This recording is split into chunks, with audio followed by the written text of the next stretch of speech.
ជំរាបសួរសួស្តីអ្នកទាំងអស់គ្នាស្វាគមន៍មកកាន់វីដេអូរបស់លេងថ្ងៃនេះខ្ញុំនឹងនាំអ្នកទាំងអស់គ្នាហោះពីប៉េជីងទៅលេងហ្វូជូប្រហែលថ្ងៃជាមួយខ្ញុំទាំងអស់គ្នានេះគឺជាអេពីសូតទី1ហើយខ្ញុំនឹងមានអេពីសូតបន្តទៀតហ្វូជូវ៉ាឡៃឡាចឹងថ្ងៃទី1នេះយើងបានមកដល់កន្លែងមួយដែលជាកន្លែងវប្បធម៌ហើយវាមានឈ្មោះថាលៀងឈួមានទីតាំងភូមិសាស្ត្រនៅក្នុងខេត្តហ្វូជូលៀងឈួគឺមានអាយុកាល100ឆ្នាំមកហើយតាំងពីរជ្ជកាលថាងរជ្ជកាលយួនរជ្ជកាលឈិងរជ្ជកាលឆោហើយរជ្ជកាលដែលថែរក្សាទីតាំងកន្លែងមួយនេះបានល្អជាងគេគឺរជ្ជកាលសុងហើយដល់ឆ្នាំ2023ទីតាំងកន្លែងនេះត្រូវបានគេដាក់ចូលទៅក្នុងតំបន់ទេសចរបេតិកភណ្ឌវប្បធម៌ជាតិកម្ពុជាទាំង100បន្ទាប់ពីយើងដើរចូលមកខាងក្នុងនេះមកយើងឃើញឆ្នាំហើយនៅប្រទេសមួយដែលគេបានរៀបចំអង្គប្រជុំវប្បធម៌នេះការប្រជុំចាប់ពីឆ្នាំ1977រហូតមកដល់បច្ចុប្បន្ននេះសរុបទាំងអស់គឺមាន44លើកមកហើយ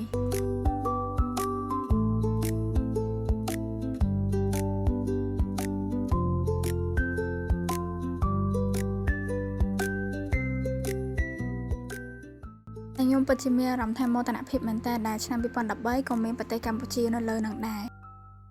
ហើយនៅលើ screen នេះក៏អត់ខុសគ្នាពីឆ្នាំហើយនៅប្រទេសដែលខ្ញុំបង្ហាញមិញដែរគ្រាន់ថានេះគឺជា screen ដែលគេរៀបចំឡើងសម្រាប់បង្ហាញប្រទេសកម្ពុជាស្ថិតនៅលើកទី27នៃចំនួន44លើកដែលកើតមកដល់បច្ចុប្បន្ន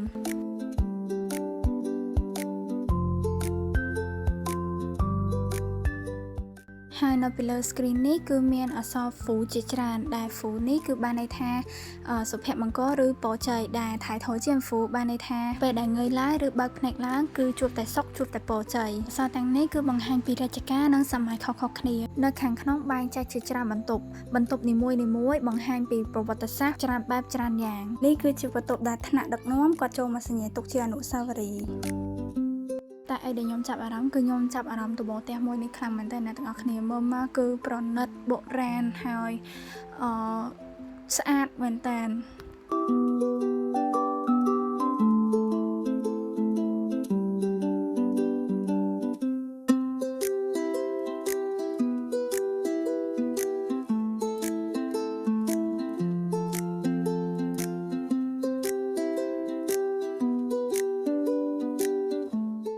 កន្លែងនេះខ្ញុំអត់ដឹងថាជាកន្លែងអីណាទាំងអស់គ្នាមើលមកដូចកន្លែងប្រជុំតិចកន្លែងរៀនតិច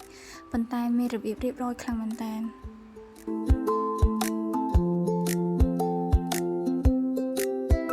ពេលដែលយើងដើរបន្តមកទៀតគឺយើងដើរមកដល់ចំការផ្កាម្លិះនេះបើសិនជាអ្នកទាំងអស់គ្នាមកចំពេលដែលអាកាសធាតុរៀងត្រជាក់ឬក៏មេឃរៀងស្ទុំឬក៏រដូវរងាឬមួយក៏ពេលយប់គឺអ្នកទាំងអស់គ្នានៅទទួលបានក្លិនផ្កាម្លិះស្រស់ដែលក្អូបប៉ុន្តែដោយសារនេះមេឃក្តៅខ្លាំងមែនតើអញ្ចឹងអត់មានក្លិនអត់មានអីទេប៉ុន្តែនៅពេលដែលដើរកាត់ក៏នៅតែមានចំហាយក្លិនតិចៗដែលភាយតាមខ្យល់មកដែរមេឃនេះគឺថាដើរខ្លោចមុខតែម្ដងអ្នកទាំងអស់គ្នាឥឡូវពួកយើងដើរទៅរកតែដោយសារតែគ្រូថាតែនៅកន្លែងនេះគឺឆ្ងាញ់ចឹងប្រកាសជាអត់អាចឲ្យកន្លងហួសបានហើយបងប្អូនណាដែលចូលចិត្តតែផ្កាម្លិះគួរតែសាកដោយសារតែក្លិនផ្កាគឺក្រាស់ល្អហើយរសជាតិគឺដិតល្អខ្លាំងមែនតើអរគុណអ្នកទាំងអស់គ្នាសម្រាប់ការទស្សនាអធ្យាស្រ័យរកកំហុសខុសឆ្គងហើយពួកយើងជួបគ្នានៅអេពីសូតបន្តទៀតណាបាយបាយ